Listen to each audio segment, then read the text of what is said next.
नमस्कार दोस्तों, आज हम बात करेंगे पॉवर्टी एलिवेशन के ऊपर और किस तरीके से इसमें जो सरकार की जो भूमिका हो जाती है, चाहे वो केंद्र सरकार हो या राज्य सरकारें हों, और किस तरीके से जो ई रूपी को एक बहुत बड़े कदम के तौर पर देखा जा रहा है। तो इसके संदर्भ में हम बात करेंगे। इसमें हम अगर इससे कोई इनकार नहीं कर सकता है कि आज़ादी के बाद जो देश के लोगों की आर्थिक स्तर सुधरा है और इस सुधार में जो महत्वपूर्ण भूमिका जो निभाई है वो सरकारी जल कल्याण योजनाओं की रही है और एक प्रभावी भूमिका के तौर पर इसे देखा जाना चाहिए। तो किस तरीके से इसमें जो ये भूमिका है, इसके अंदर जो ई रूपी का जो रेलिवेंस बढ़ जाता है, उसको लेकर के हम इस पर्टिकुलर लेक्चर में बात करेंगे। हम इसमें डेटा एनालिसिस भी करेंगे, पीडीएस सिस्टम पे भी बात करेंगे, डीबीटी पे भी बात करेंगे और आंकड़ों के साथ बात करेंगे। और पिछले 6 सालों को हम एक तरीके से स्कैनर के अंदर ला करके देखेंगे, इससे कितना फ़ायदा हुआ है, इसमें कहाँ कहाँ खामियां रह गई हैं। तो इन तमाम बातों को इस पर्टिकुलर लेक्चर के अंदर करेंगे। तो इस पर्टिकुलर जो ई रूपी की जो व्यवस्था है, इस व्यवस्था से इस बात के लिए इनकार नहीं किया जा सकता कि इसमें जो है रिसाव की आशंका बनी रहेगी, लेकिन इसको काफ़ी हद तक कम कर दिया जाएगा। तो ये किस तरीके से होगा, हम इस पर बात करेंगे। ई रूपी पे एक लेक्चर मैंने पहले बनाया हुआ है, लेकिन आज हम उसको थोड़ा सा और ज़्यादा एक्सपेंड करेंगे और ज़्यादा विस्तृत करेंगे और ज़्यादा डिटेल में जाएंगे। और जन कल्याण के लिए जो 1000 से ज़्यादा सरकारी योजनाओं को इसमें जो है उसका क्या रेलिवेंस है और उस समय जो ये इनइक्वालिटी है ये क्यों नहीं खत्म हो पाई है, हम उस पर भी एक क्रिटिक के तौर पर इसको लेंगे। तो इसमें जो नई व्यवस्था के अंदर जो रिसाव की आशंका से इनकार नहीं किया जा सकता। और जैसे कि पीडीएस सिस्टम जो सार्वजनिक वितरण प्रणाली के अंतर्गत जो मिले अनाज को हर गांव में एक असंगठित बाजार बन चुका है, ये अब देखने में आया है। और इसमें जो है एक तरीके से इस प्रणाली से मिले सस्ते अनाज को लोग औने पौने दाम पर बेच देते हैं। इसी प्रकार ई रूपी वाउचर अगर मरीज को द्वारा दुकानदार को कोड दे दिया जाएगा, लेकिन मरीज द्वारा उस दवा के स्थान नगद लिया जा सकता है अथवा दूसरी दवा ली जा सकती है, तो 100 रुपये की दवा के एवज में दुकानदार मरीज को 70 रुपये दे देगा और स्वयं बैंक से 100 रुपये ले लेगा। तो ये इसमें एक रिसाव की संभावना है और इसका मिसयूज इस तरीके से वन ऑफ द वेज है ये, जिस तरीके से हमने पिछले चरण में देखा सरकारी योजना कितनी भी अच्छी नीयत से बनाई गई हों, लेकिन उसमें लीकेज आ सकती है। तो ये भी ऐसा नहीं कि फुल प्रूफ होने वाला है, ये मैंने आपको इलिस्ट्रेशन के लिए एग्जांपल दिया है। तो लेकिन ये कदम को साहसिक इसलिए कहा जा रहा है क्योंकि इसमें भ्रष्टाचार कम होगा और जनता जो है और ज़्यादा सबल होगी और ज़्यादा स्ट्रेंथन होगी इससे। और जो तमाम जल कल्याण योजना है जिस आधार पर बनी हुई हैं वो जनता की एक तरीके से जनता को राहत देने के लिए हैं, जनता की, क्योंकि हमारे यहाँ रैम्पेंट पॉवर्टी है। जिस तरीके से देखा जाए, हम जिस तरीके से 80 करोड़ लोगों को जो है हम अनाज दे रहे हैं, कोविड के अंदर भारत सरकार दे रही है, उसके तहत ये देखा जाता है कि यहाँ पर जो गरीबी है वो बहुत ज़्यादा है। और जिस तरीके से यूपीए की जब सरकार थी तो उस वक्त जो फूड सिक्योरिटी प्रोग्राम लेके आए थे, तो उन्होंने खुद कहा था ये संसद के अंदर कि 84 करोड़ लोग इसके अंदर कवर होंगे। तो आप इससे लगा सकते हैं आंकलन अच्छी तरीके से कि हमारी कितनी ज़्यादा जो जनसंख्या है वो अभी भी इन योजनाओं पर पूरी तरह से निर्भर करती है। और इसमें जो लीकेजेस हैं उनको रोकने का जो प्रयास के तौर पर ये जो ई रूपी है इसको समझना और ज़्यादा जरूरी हो जाता है। तो इसमें अब ये एक बात और निकल करके आती है कि सरकार को ये भी चाहिए कि जनता को वो शिक्षित करे कि किस तरीके से इनका और ज़्यादा इनको इसके लिए कई सारे प्रोग्राम्स चलाए जा रहे हैं, चलाए जाते रहे हैं। तो उसमें अगर ये सब एक ट्रांसपेरेंसी और आ जाएगी और एक पर्पज़ आ जाएगा तो इसमें ज़रूर इसमें काफ़ी ज़्यादा इससे गरीबों को राहत मिलने वाली है। तो इसमें अगर जैसे जनता को जो मूर्ख मानने की जो विचारधारा है, ये लोकतंत्र की सोच के बिल्कुल विपरीत है। तो लोकतंत्र में हम ये मानते हैं कि जनता ही जो है सार्वभौमिक सत्ता की अधिकारी है। और यदि जनता एक तरीके से इतनी बातें नहीं समझती है तो उसे ये अधिकार क्यों दिया गया, तो ये प्रश्न उठता है। लेकिन इसके जवाब में क्रिटिक के तौर पर मैं आपसे कह रहा हूँ ये, तो इन तमाम योजनाओं को समाप्त कर अगर जनता को एक मुश्त रकम जनता के खाते में ट्रांसफर कर दी जानी चाहिए, जिसका जनता अपने सार्वभौमिक विवेक के अनुसार उस रकम का उपयोग कर सके। लेकिन अगर हमने ऐसा किया तो वो जो है कि काफ़ी उसका मिसयूज होने की संभावना हो जाती है। इसलिए ये जो ई रूपी है ये जिस मद के लिए जो जारी है उसी मद में इसको एक तरीके से उसमें बहुत ज़्यादा ट्रांसपेरेंसी आ जाएगी और ये बहुत ज़्यादा स्ट्रेंथन हो जाएगी। तो इसमें एक चीज़ और हम ये देखेंगे कि इस परिप्रेक्ष्य में अगर हम ई रूपी वाउचर जो है सही दिशा में, इसको मैं फिर से कहता हूँ, सही दिशा में एक साहसिक कदम है। और इतना मान लेते हैं कि अगर जनता जो है वो आधी बातें अगर समझती भी है तो इसमें ये देखा जाए कि जनता के प्रति इस आधे विश्वास को ई रूपी वाउचर से पूरे विश्वास में बदला जा सकता है। तो इसको आप चाहे हाइपोथेसिस कह लें रिसर्च के हवाले से, लेकिन ये काफ़ी हद तक इसको साबित किया जा सकता है और इसलिए ये कदम बहुत बड़ा कदम है। तो इसके जो तार्किक परिणाम पर ले जाने की जरूरत है, सभी योजनाओं का जो व्यय है ये संपूर्ण रकम को जनता को सीधे ट्रांसफर करने का अगला कदम उठाना चाहिए। सरकार को एक तरीके की सजेशन हो सकती है। तो इसमें जब हम आंकड़ों की बात करेंगे, मैं आपको बहुत सारे आंकड़े देने वाला हूँ इसमें डीबीटी को लेकर, जिस तरीके से 2.25 लाख जो करोड़ हैं वो जिस तरीके से बचाए गए हैं उसके अंदर भी हम बात करेंगे। तो अगर इस व्यवस्था में जो किस तरीके से ये क्रांतिकारी बदलाव होगा, हम अगर आपसे ये पूछा जाता है एग्जाम पर्सपेक्टिव में आपको लिखने के लिए कहा जाता है, तो उस वक्त आप इसे किस तरीके से एड्रेस करेंगे। तो जैसा कि आप देख रहे हैं कि ई रूपी में डीबीटी में 1.7 लाख करोड़ के यानी कि करीब पौने 2 लाख करोड़ जो है 6 सालों में बचे हैं। 2020 तक का डेटा है, ये सरकारी डेटा है। और 2.98 करोड़ फेक बेनिफिशियरीज को रिमूव भी कर दिया गया है पीडीएस सिस्टम के अंदर से। और आधार मोबाइल को लिंक करने से 6 सालों में 66,896.87 करोड़ की बचत भी हुई है सरकारी, जो एक तरीके से पैसे की, यानी कि एक तरीके से इसमें काफ़ी ज़्यादा जो ये इनोवेशन को और जो टेक्नोलॉजी को यूज़ करके इसमें काफ़ी सुधार हुआ है। अब अगर हम बात करें कि इसमें ये किस तरीके से इसको देखा जाएगा, मैं आपको एक स्लाइड और दिखाऊंगा इसके बाद, उसमें आपको ये पूरा इसमें चार्ट मिलेगा।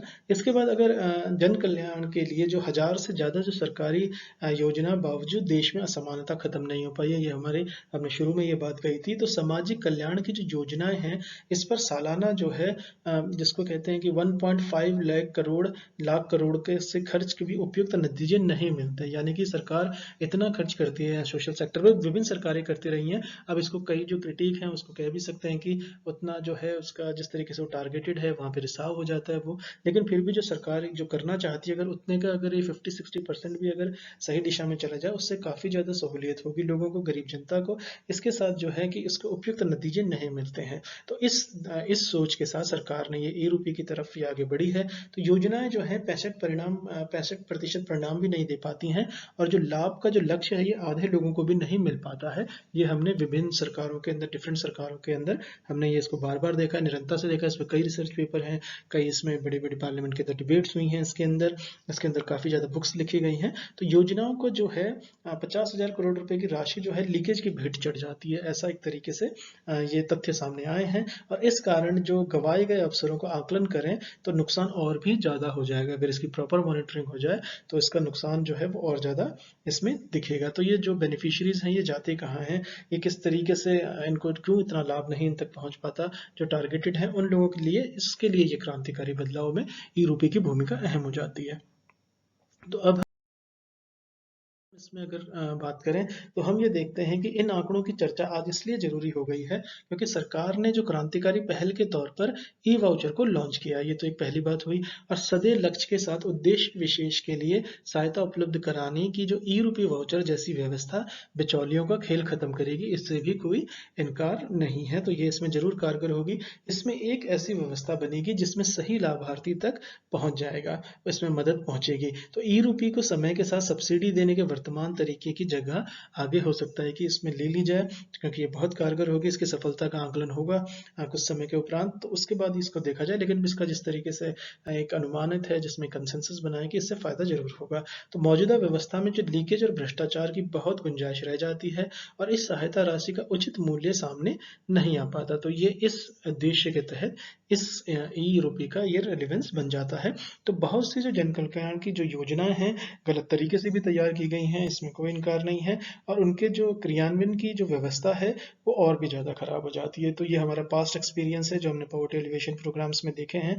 और उसके बाद जो ये खामी जो है सही लाभार्थी तक पूरा लाभ नहीं पहुंचने भी देती है। तो नतीजा जो है इसको एक समाज को भुगतना पड़ता है, गरीब जनता, और उसके साथ कई सारी और प्रॉब्लम्स इसमें आ जाती हैं। उसमें शिक्षा भी है, उसमें जिस तरीके से वुमेन्स के ऊपर जो एक तरीके से एमीनिया के केसेस हैं, और जिस तरीके से आयरन की कमी, तो ये कई सारी जो इसमें दिक्कतें हैं, तो उसके साथ ये और ज़्यादा उसे और ज़्यादा कॉम्प्लेक्स कर देती हैं। तो उदाहरण के तौर पर अगर हाशिया पे रहे किसान को सब्सिडी का लाभ नहीं मिल पाता है, जैसे कर्ज माफी से गरीबों की कीमत पर धनी किसान लाभान्वित होते हैं, ये भी हमने देखा है। और प्रवासी मजदूर को सब्सिडी वाला राशन नहीं मिल पाता।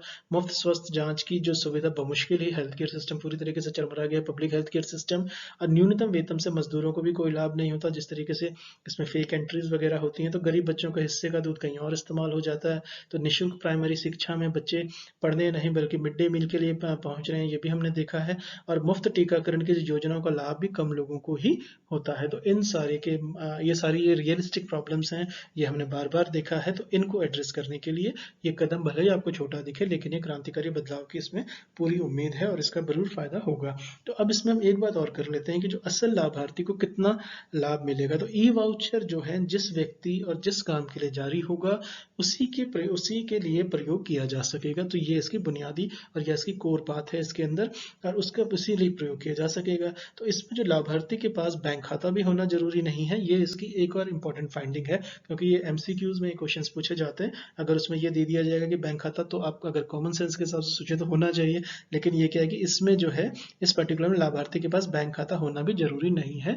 तो इसमें आपका एक सवाल जो है वो जरा से मिस्टेक होने से बच सकता है। तो वो लाभार्थी और लाभ देने वालों के बीच की एक कड़ी होगा। बैंक जो है इंटरमीडिएटरी के तौर पे काम करेगा, जिसमें उन 20 करोड़ भारतीयों तक जन कल्याण योजनाएं पहुंचना संभव होगा जो वास्तव में जरूरतमंद हैं, और ये व्यवहारवादी अर्थव्यवस्था की दिशा में बढ़ता कदम है, इससे कोई इनकार नहीं है, जिसमें आर्थिक नीतियों के मनोविज्ञान और प्रभावों को भी ध्यान में रखा जाता है। तो अब हम अगर इसमें सेस की बात करें, उसके बाद हम सामाजिक कदम की बात करेंगे। इसमें जब इसको थोड़ा जब कंक्लूड करेंगे तो मैं आपको थोड़े से आंकड़े दे देता हूं, उसके बाद हम इसको ई वाउचर के तौर पर हम इसको देखते हैं कि ये किस तरीके से प्रभावी होगा। तो अगर आप इसको देखें, ई वाउचर में देखें, तो जैसा कि मैंने शुरुआत में कहा था कि जो डीबीटी से बचाए 2.25 लाख करोड़ रुपए सरकार ने बचाए हैं, ये मैंने बिल्कुल पहले आपको कहा था। तो सरकारी योजना का लाभ जो है फर्जीवाड़ा इसमें बहुत बड़ी समस्या रही है। तकनीक से ऐसे फर्जी लोगों को व्यवस्था से बाहर करना बहुत अहम भूमिका निभाई है, ये हमने देखा है। तो जनधन खाता हो, आधार और मोबाइल और इसको की तिकड़ी की मदद से फर्जी लोगों के नाम पर खपत की जाने वाली हजारों करोड़ों की राशि को बचाया गया है। ये मैं आपको आंकड़ा भी दूंगा। और पीडीएस में जैसे ये जो है आपका जो 66,896.87 करोड़ जो बचाए गए आधार और मोबाइल नंबर को लिंक करने से सिर्फ पब्लिक डिस्ट्रीब्यूशन सिस्टम के अंदर 6 सालों में ये रकम बचाई गई है। तो फर्जी लाभार्थी का जो खेल है, लेकिन यहाँ पर मैं आपको एक कैविएट और ड्रॉ करता चलूँ कि एक तरीके से जो है कि छत्तीसगढ़ के अंदर जो एक बच्ची की जो इसमें डेथ हो गई थी, वो भाग भाग चला था क्योंकि उसका जो राशन कार्ड था वो आधार से मैच नहीं कर पा रहा था। तो इस तरह की व्यवहारिक समस्याएं भी हैं। तो हम इनह्यूमन नहीं हो सकते इन चीज़ों को लेके। तो हमें वाकई में अगर हम, क्योंकि हमारे देश के लोग हैं, गरीबी हैं और बहुत ज़्यादा गरीब हैं, तो उनके तक मदद बिल्कुल पहुँचनी चाहिए। तो इसके साथ एक व्यवहारिक तरीके से भी और इसको ह्यूमन तरीके से भी इसको देखा जाना चाहिए, क्योंकि टेक्नोलॉजी में कई बार जो दिक्कतें आती हैं, कई बार लोगों के नाम गलत हो जाते हैं, कई बार उसमें स्पेलिंग मिस्टेक्स हो जाती हैं, एड्रेसेस मोबाइल नंबर मैच नहीं करता, तो काफ़ी सारी ये व्यवहारिक दिक्कतें हैं। तो इनको भी इसमें एड्रेस किया जाना चाहिए, भविष्य में इस पे भी काम होगा। तो फर्जी लाभार्थियों का जो खेल है एक तरीके से, तो देश में सब्सिडी वाली एग्जाम्पल के तौर पर हम एलपीजी की बात करें, इसमें कैसे फर्जी लाभार्थियों का खेल को समझा जा सकता है। तो इसके मुताबिक जो है, अगर हम देखें कि 2011 में सब्सिडी वाले जो एलपीजी का इस्तेमाल करने वाले परिवारों की संख्या तुलना में लाभ लेने वाले परिवारों की संख्या 1.5 गुना ज्यादा थी। जैसे इसमें अब आवासीय योजना के अंदर भी ये खेल आप देखते हैं, लोग उसको भाड़े पे चढ़ा, मतलब काफी सारी कॉम्प्लिकेशन और ये रियल तरीके से कॉम्प्लिकेशंस हैं। तो इनको एड्रेस तो उसमें लंबे तौर पर होगा ही। तो ये छोटा कदम भले ही हो, लेकिन ये क्रांतिकारी होने जा रहा है। तो मैं एलपीजी की बात कर रहा था। तो एलपीजी का इस्तेमाल करने वाले की जो संख्या है, अगर इसमें प्रतिशत की बात करें, तो जो जनगणना 2001 उसके हिसाब से तो 30% लोग ही इसको यूज कर रहे थे। ये 2011 का फिगर है। और इसमें नेशनल सैंपल सर्वे जो 2011-12 में हुआ था, उसके अनुसार जो है जनगणना 2011 में ये करीब करीब आपका 29% था, और नेशनल सैंपल सर्वे 2011-12 का उसमें ये 30% था। और पेट्रोलियम मंत्रालय में जो एलपीजी के ऊपर जो आंकड़ा आया था 2021 के अंदर, उन्होंने ये कहा है कि ये करीब करीब 45% से जरा सा ही आंकड़ा कम है। तो जिन्होंने ने वाकई इसको इस्तेमाल किया है। अब अगर हम इसको थोड़े से और डेटा की बात कर लें, तो हम ये देखते हैं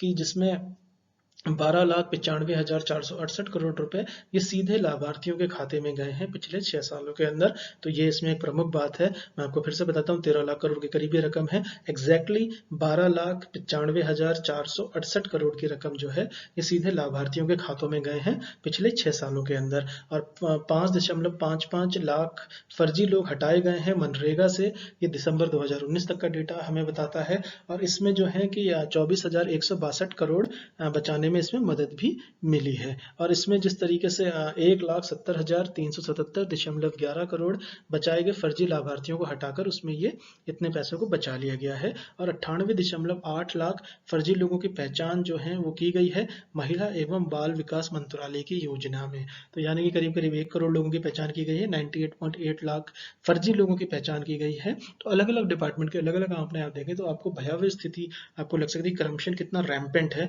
तो इसमें जो ये बचत की गई है, इसमें टेक्नोलॉजी बिल्कुल है। इसमें महिला एवं बाल विकास मंत्रालय की योजनाओं में, और जो रकम बची है महिला एवं बाल विकास मंत्रालय में, ये 1523 1523.75 करोड़ बचाने में ये मदद मिली है। और पीडीएस सिस्टम की जब हम बात कर रहे थे तो 2.98 यानी कि 2.98 लाख लोगों को, फर्जी लाभार्थियों को पीडीएस सिस्टम से इसमें बाहर भी किया गया है। सरकार ने सामाजिक सुरक्षा में 1991 से 2000 बीच में और कल्याणकरण मद में केंद्र सरकार के विभिन्न योजनाओं में बड़ी रकम खर्च की गई है और 2016 में इस रकम को जो है इसमें 4 गुना का इजाफा हुआ है और 2018 में ये बढ़कर 1,62,683 करोड़ रुपए की हो गई है। तो ये इन आंकड़ों के लाइट में अब हम देखते हैं इसमें कि ई वाउचर इसमें किस तरीके से हमें इसमें हेल्प करने जा रहा है। तो उसके साथ अगर हम ये देखें कि जो ई वाउचर है, अगर हम इसको मैं आपको पहले ई वाउचर के बारे में बताता चलूं, उसके बाद हम इसे कंक्लूड करेंगे कि असल लाभार्थियों को किस तरीके से लाभ मिलेगा।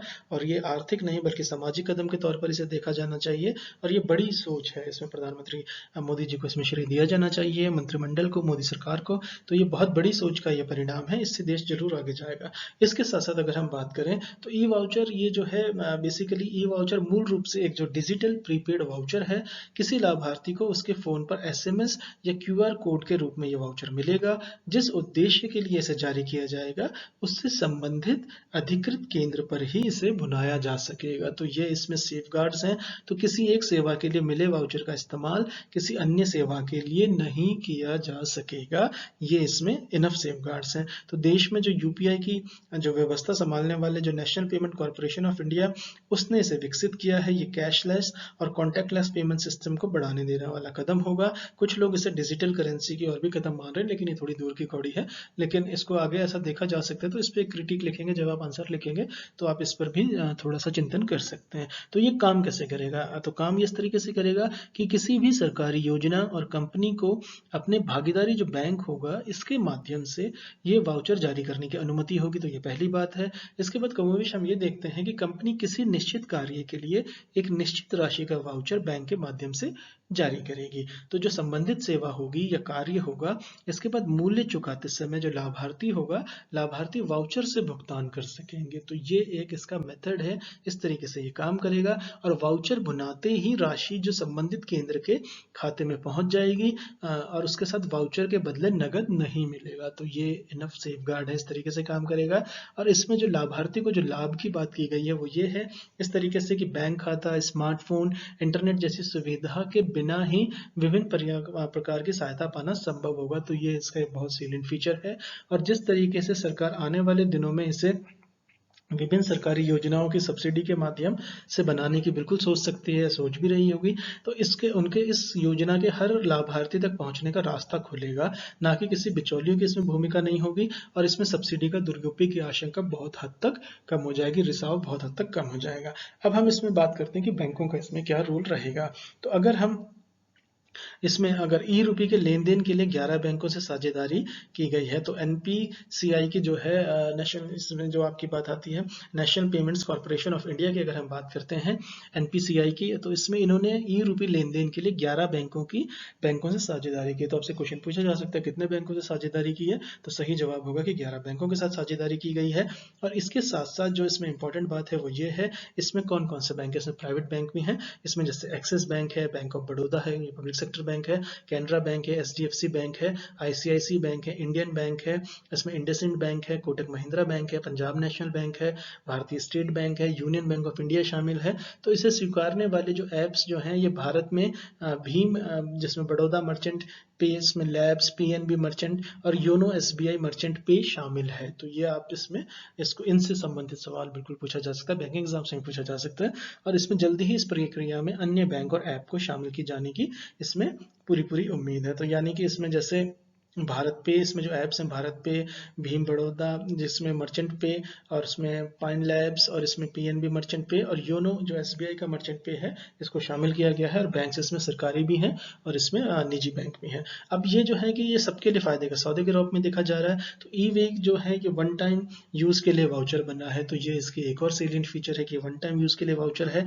कार्ड, डिजिटल पेमेंट ऐप और इंटरनेट बैंकिंग की सुविधा के बिना इसका प्रयोग किया जाता है। ये बहुत बड़ी राहत है और ये बहुत बड़ी इसकी कोर फीचर्स में भी इसको कहा जा सकता है। तो ये सभी संबंधित पक्षों के लिए फायदे का सौदा है। तो इसमें जो मामूली शुल्क जो है इसमें बैंक वसूलेंगे, इसमें प्रश्न उठ सकता है कि इसमें बैंकों को क्या फायदा होगा। कि इसमें जो बैंक में मामूली शुल्क वसूलेंगे, जैसे उपलब्ध दो इसमें जो अभी इसमें जो जानकारी आ रही है उसके हिसाब से जो बैंक ई वाउचर इसमें जारी करने वाले जो मामूली शुल्क लेंगे, ये शुल्क 1000 रुपये तक के वाउचर के लिए 2 रुपये, 1 से 5000 रुपये के वाउचर के लिए 10 रुपये और 5 से 10 हजार रुपये और 20 रुपये हो सकता है। इसकी संभावना है, लेकिन इस पर काम होगा तो जैसे इसमें फाइनल फिगर आएगी तो वो भी हम उस दिन मैं आपको जनरल स्टडीज़ के तौर पर इसको बता दूंगा।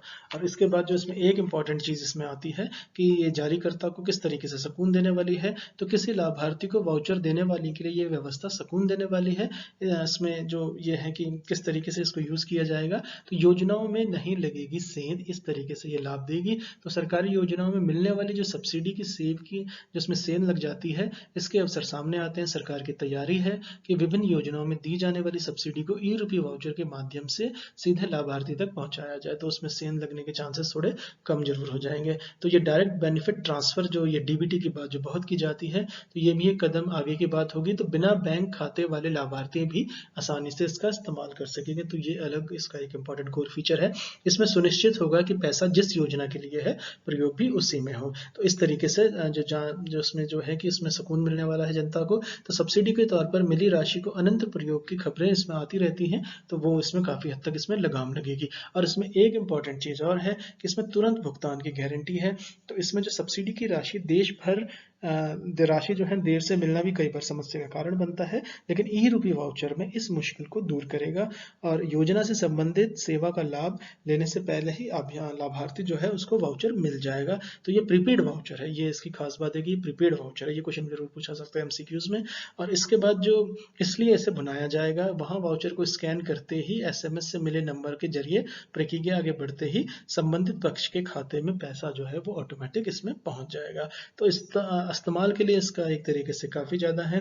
अभी एनपीसीआई की तरफ से जो इन्होंने है 1600 से ज़्यादा अस्पतालों के साथ करार किया है जहाँ पे ई रूपी का भुगतान किया जा सकेगा। तो अभी मौजूदा जो अभी स्थिति है वो ये है कि एनपीसीआई ने 1600 से ज़्यादा अस्पतालों के साथ करार किया है जहाँ पर ई रूपी से भुगतान किया जा सकेगा। इसमें अब जो है सरकारी बाल कल्याण योजना, टीबी उन्मूलन, आयुष्मान भारत, टीकाकरण समेत कई अन्य योजनाओं के लिए प्रयोग करने की इसमें तैयारी की जा रही है और ये बिल्कुल हो जाएगा। और निजी कंपनियों को भी अपने कर्मचारियों के लिए स्वास्थ्य, शिक्षा आदि के लिए वाउचर जारी करने की इसमें सुविधा मिलेगी। तो भविष्य में शॉपिंग आदि के लिए भी इसको जरिया बना सकते हैं। तो इसकी सक्सेस पे डिपेंड करेगा, लेकिन इसका व्यापक जो है इसके फ्रूट्स हमें मिलने वाले हैं। तो टीकाकरण बढ़ने में भी इसको जो है कि इससे थोड़ा सा और ज़्यादा सहूलियत हो जाएगी। अब हम इसका अगर हम एनालिसिस करेंगे, इसे कंक्लूड करेंगे, तो हम ये पाते हैं कि किस तरीके से आपको आंसर लिखना होगा। तो अब इसमें जो महत्वपूर्ण बात है उसमें यह है कि असल लाभार्थी को लाभ मिलेगा। ई वाउचर जिस व्यक्ति और जिस काम के लिए जारी होगा उसी के प्रयोग में लाया जा सकेगा। इस बात को हम बार बार दोहरा रहे हैं तो क्योंकि इसका सीलेंट फीचर है। तो इसमें लाभार्थी के पास बैंक खाता भी होना जरूरी नहीं है।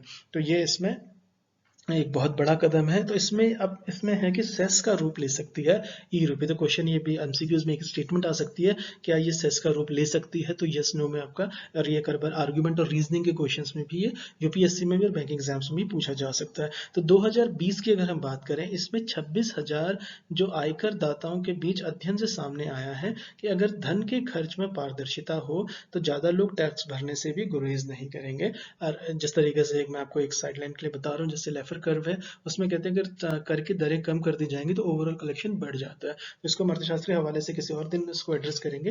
रेफर करिए, बहुत इंपॉर्टेंट टॉपिक है। तो इसमें जो अध्ययन किया गया था, तो 26,000 आयकर करदाताओं के बीच में अध्ययन से सामने आया है कि धन में खर्च से पारदर्शिता हो तो लोग ज़्यादा टैक्स भरने से भी गुरेज नहीं करते। लेकिन टैक्स सिस्टम न सिर्फ इंडिया का बल्कि बहुत अमेरिका का टैक्स सिस्टम, जिसमें मैंने उसमें पहले भी बात की है लेक्चर्स में, तो वो कितना कॉम्प्लिकेटेड है हमने उसमें देखा था। तो इसमें ये देखा जाए कि लोग ऐसी व्यवस्था से उम्मीद करते हैं कि जिसमें तरह तरह के सेस भरने के बजाय कोई नागरिक किसी किसान को एक स्वास्थ्य बीमा खरीदने या किसी गरीब बच्चे की फीस भरने में सीधी मदद कर सके, तो उससे सहूलियत हो जाएगी। तो उम्मीद है कि एक दिन सरकार विभिन्न सेस का ई रूप में बदल देगी। ये फ्यूचर में हो सकता है।